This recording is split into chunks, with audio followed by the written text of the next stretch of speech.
صلى الله عليه وسلم. بسم الله الرحمن الرحيم. الحمد لله والصلاة والسلام على رسول الله وآله وصحبه ومن اهتدى بهداه. أما بعد, among the dua, and as you recall, we've said so many, but this is what the Prophet used to say, alayhi salam. He used to alternate between these du'as at the end of the salat before his salam. And this shows you, and all of these hadiths are authentic, either Bukhari, Muslim, or the other authentic books, that the Prophet used to make this dua before the salam. And this is the place of dua. So what dua he used to say? These three du'as I'm going to read to you are similar in a way in their meanings, though they have different wordings and different situations. So first of all, اللهم إني أسألك يا الله بأنك الواحد الأحد الصمد الذي لم يلد ولم يولد ولم يكن له كفوا أحد أن تغفر لي ذنوبي إنك أنت الغفور الرحيم. you say, "Oh Allah, I ask you, oh Allah, as you are the one." So now this is describing Allah Azza wa Jal and glorifying Him subhanahu wa ta'ala by mentioning His attributes. You are the one, al-wahid al-ahad, the only, as-samad, the one who begets not, nor was he begotten, and there is none like unto him. All of this I'm attributing to Allah Azza wa Jal. I'm asking Allah, what do you want? That you forgive me my sins, for verily you are the oft forgiving, most merciful. That's it. Now imagine that the Prophet ﷺ once heard a man say this dua in his prayer before he concluded his prayer. And the Prophet listened to it. And when the man finished, the Prophet said, "He has been forgiven. He has been forgiven. He has been forgiven."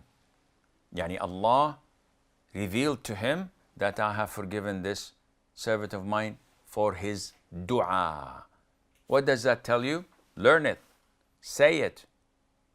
It includes tawheed. When you ask Allah Azza wa Jal by His beautiful names, which a lot of people don't know. Al-Wahid, Al-Ahad. Ahad is one of Allah's names that cannot be shared. Wahid usually comes in a sequence of Wahid, Ithnan, Thalatha. So there is a sequence. But Ahad, no, you can't say Ahad, Ithnan, Thalatha. It's Ahad, one and only.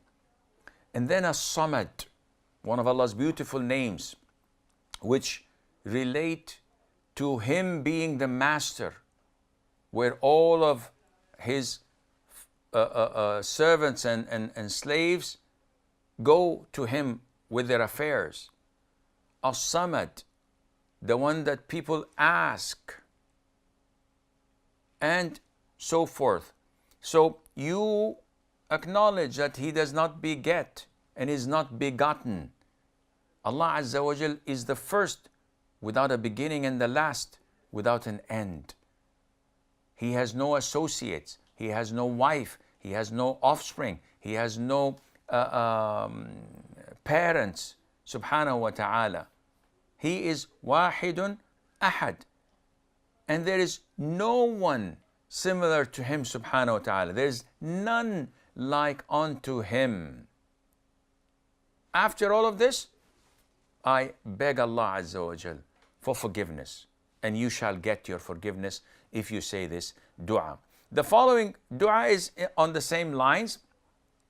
The Prophet said alayhi salatu wassalam, اللهم إني أسألك بأن لك الحمد لا إله إلا أنت وحدك لا شريك لك المنان يا بديع السماوات والأرض يا ذا الجلال والإكرام، يا حي يا قيوم، إني أسألك الجنة وأعوذ بك من النار.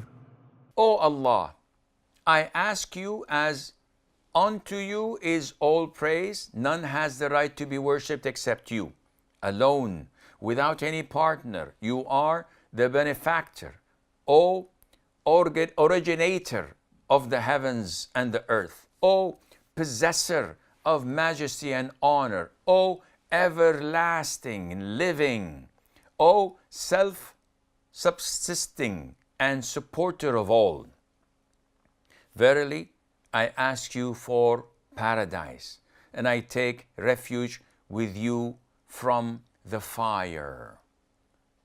The following hadith: اللهم إني أسألك بأني أشهد أنك أنت الله، لا إله إلا أنت، الأحد الصمد، الذي لم يلد ولم يولد ولم يكن له كفوا أحد.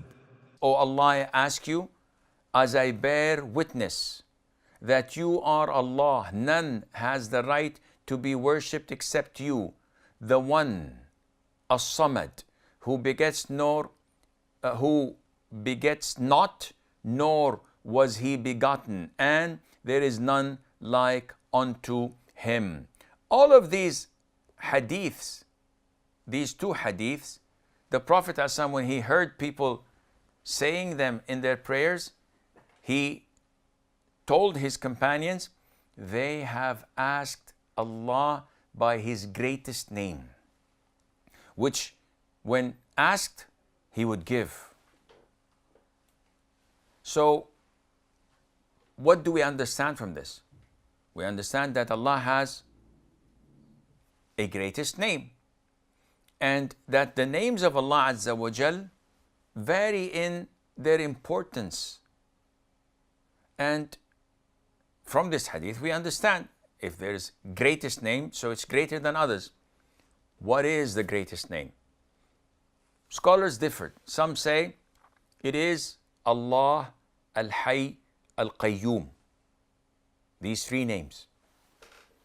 And the majority of scholars say that it is Allah. This is the greatest name of Allah Azza wa Jal of them all. Why? Because it is the name. When you want to ask about all the other names of Allah, you say this is the name of Allah. So one says, what is Ar-Rahman? You say it's the name of Allah. What is the Al-Latif? It's the name of Allah. So it is a point of reference to all other names. But when someone says, what is Allah? You wouldn't say it is Ar-Rahman or it is Al-Aziz. You cannot define Allah by other names. But the name Allah is the greatest name of Allah Azza wa Jal. These were some of the du'as that we are highly recommended